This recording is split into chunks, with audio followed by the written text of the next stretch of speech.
हनुमान जी ने कैसे सिद्ध किया कि राम जी से बड़ा राम का नाम है। पुराणों में इस कथा का उल्लेख है कि अश्वमेध यज्ञ के पूर्ण होने के पश्चात ही श्री राम ने एक बड़ी सभा का आयोजन किया। सभी राजाओं को उसमें आमंत्रित किया गया।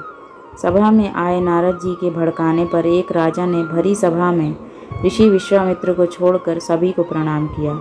ऋषि विश्वामित्र गुस्से से भर उठे और उन्होंने राम से कहा कि अगर सूर्यास्त से पहले श्री राम ने उक्त राजा को मृत्युदंड नहीं दिया तो वो राम को शाप दे देंगे।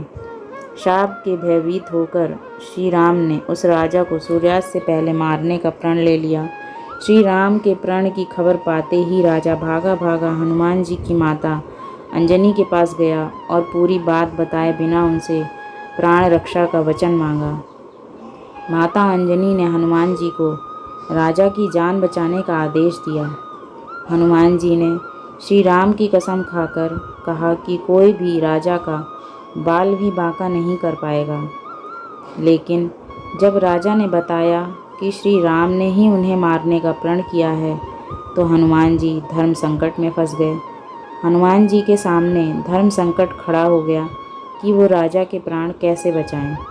अगर राजा को मौत मिलती है तो माता का दिया हुआ वचन पूरा नहीं हो पाएगा और अगर राजा को बचाया तो श्री राम का प्रण पूरा नहीं हो पाएगा और उन्हें शाप मिलेगा। उलझन में फंसे हनुमान जी को एक युक्ति सूझी। हनुमान जी ने राजा से सरयू तट पर जाकर राम नाम जपने के लिए कहा। हनुमान जी खुद सूक्ष्म रूप में राजा के पीछे छिप गए। जब श्री राम राजा को खोजते हुए सरयू तट पर पहुँचे तो उन्होंने देखा कि राजा राम राम जप रहा है। राम जी ने सोचा, अरे ये तो मेरा भक्त है, मैं कैसे इस पर बाण चला सकता हूँ। श्री राम महल को लौट गए और विश्वामित्र से अपनी दुविधा कही। विश्वामित्र अपनी बात पर अड़े रहे और श्री राम को फिर से राजा के प्राण लेने के लिए सरयू तट पर लौटना पड़ा। सारा राज्य देख रहा था कि कैसे श्री राम दुविधा में फंसे हैं। एक तरफ राजा राम नाम जप रहा है और श्री राम अपने ही भक्त को मारने के लिए मजबूर हैं। सभी सोच रहे थे कि ऐसे वक्त में हनुमान को राम के साथ होना चाहिए था, लेकिन हनुमान जी थे कहाँ। वो तो अपने ही आराध्य के विरुद्ध सूक्ष्म रूप से एक धर्म युद्ध का संचालन कर रहे थे। हनुमान जी जानते थे कि राम नाम जपते हुए राजा को कोई भी नहीं मार सकता, खुद मर्यादा पुरुषोत्तम राम भी नहीं। राम जी जब फिर से सरयू तट पर लौटे तो राजा को मारने के लिए शक्ति बाण निकाला, लेकिन तब तक राजा हनुमान जी के कहने पर सिया राम जपने लगा। राम जानते थे कि सिया राम जपने वाले पर शक्ति बाण असर नहीं करता। वो बेबस हो गए और महल को लौट पड़े।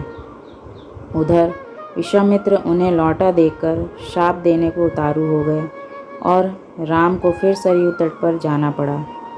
इस बार राजा हनुमान जी के इशारे पर जय सिया राम जय जय हनुमान गा रहा था। राम ने सोचा कि मेरे नाम के साथ साथ ये राजा शक्ति और भक्ति की जय बोल रहा है, ऐसे में मेरा कोई अस्त्र इसे मार नहीं पाएगा। इस संकट को देखकर श्री राम को मूर्छा आने लगी तो अयोध्या के साधु संतों में खलबली मच गई। तब ऋषि वशिष्ठ ने ऋषि विश्वामित्र को सलाह दी कि राम को इस तरह संकट में नहीं डालना चाहिए। उन्होंने कहा कि राम चाहकर भी राम नाम जपने वाले को नहीं मार सकते, क्योंकि जो बल राम के नाम में है वो खुद राम में भी नहीं है। संकट बढ़ता देखकर ऋषि विश्वामित्र ने राम को संभाला और अपने वचन से मुक्त कर दिया। मामला संभलते देखकर राजा के पीछे छिपे हनुमान जी वापस अपने रूप में आ गए और श्री राम को प्रणाम किया। तब श्री राम ने कहा कि हनुमान ने इस प्रसंग से साबित किया है कि भक्त की शक्ति हमेशा आराध्य की ताकत बनी है और सच्चा भक्त हमेशा भगवान से बड़ा ही रहेगा। यह प्रसंग आपको कैसा लगा कमेंट बॉक्स में ज़रूर बताएं। धन्यवाद।